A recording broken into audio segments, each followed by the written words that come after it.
this is lesson number 17, things to do.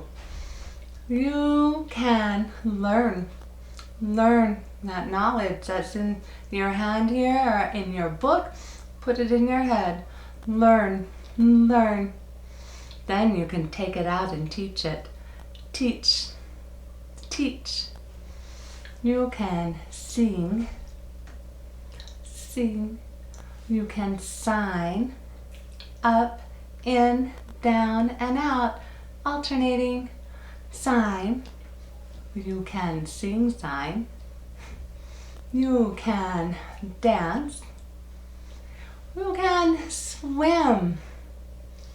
Run. All hands. Hook your lead finger on your support thumb and go fast. Run. You can also walk. See my feet walking? Yep. Walk. You can laugh. You can see. You can smell.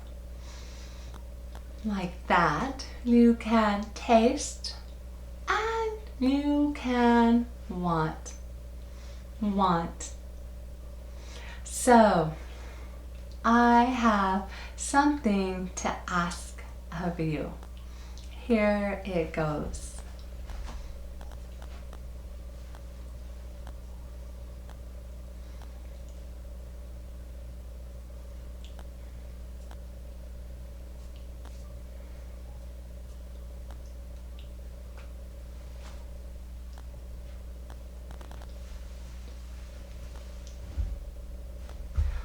What do you say? Tell me in comments. See you in our big review. Lesson 18. Bye-bye.